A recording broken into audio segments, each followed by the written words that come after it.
Welcome to the deep dive. Today, we're looking into something really critical or rapidly escalating tensions in the Middle East. Our mission here really is to pull out the core events from the sources you've shared with us. Understand the key players and grasp what it all means globally right now, because the situation is, while it's incredibly urgent and it's having these immediate world impacts, the sources really lay it out. Exactly. And what's really striking, I think, isn't just how fast things have moved. It's the nature of how it's all intensified. We really need to unpack that chain of events and why each step represents such a dangerous shift. Okay, right. Let's get into it then. Our sources are showing a major escalation, Israel launching precision airstrikes deep into Iran. Reading through these reports, it seems clear these weren't random strikes. What did your analysis find? What were they actually targeting?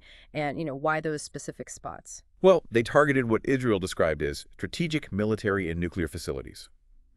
Specifically, the sources mentioned missile production sites Hmm.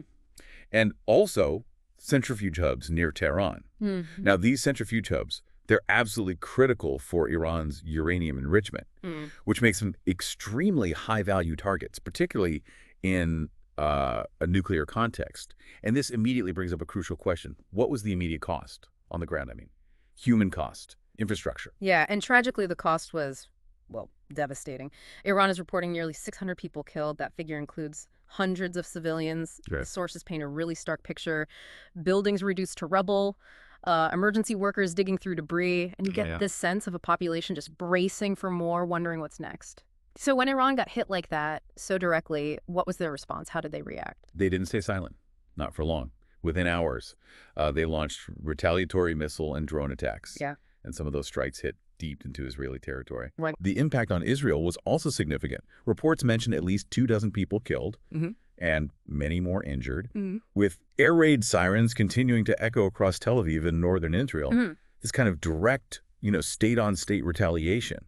It's more than just escalation. It feels like a really dangerous shift away from proxy fighting towards direct military clashes, maybe crossing unspoken red lines that previously kept things somewhat contained. And the human cost of these retaliations on both sides, it's devastating. It really reminds you that behind the geopolitical strategy, real lives are being shattered. Absolutely. And the sources also point to a major development involving the U.S. President Trump, back in office now, has broken his silence, calling on Iran to, quote, unconditionally surrender. That's strong language. It's not just talk, though, is it? What do the sources say about practical U.S. involvement? No, definitely not just rhetoric. His administration is reportedly actually weighing direct U.S. military strikes on Iran, and they're specifically mentioning high-value nuclear sites like Fordo. Fordo, right. That's the heavily fortified one, isn't it? Exactly. It's built deep underground, making any strike incredibly difficult and, frankly, provocative. This really marks one of the most direct confrontations since the 2020s. And it's not just talk of strikes. U.S. troops are on alert. We're seeing diplomatic personnel being evacuated from several embassies in the region. And fighter jets and missile defense systems are being repositioned across the Middle East. So it shows a really significant, very immediate shift in the U.S. posture. Underscores how serious this is. And it's not just about traditional military moves anymore, right?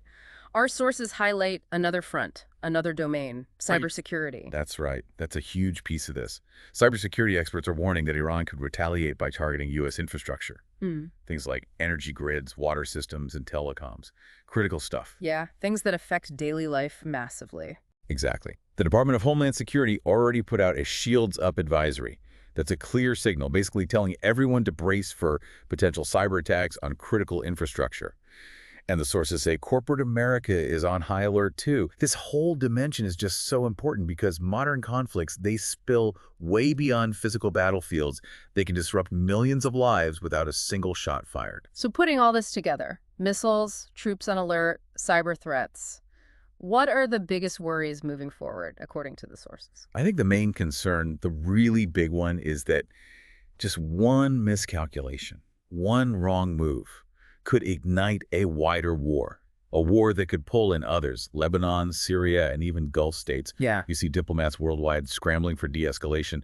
But at the same time, the rhetoric is getting tougher, and like we've seen, the missiles are already flying. It's clear this isn't just contained to the region anymore. It really is a global flashpoint, just as the sources describe. Which, it brings us to a really profound question, I think. In a world where these strikes and counterstrikes can spiral so quickly. How does the sheer speed of it all, the conflict itself, and the information about the conflict, how does that challenge traditional diplomacy?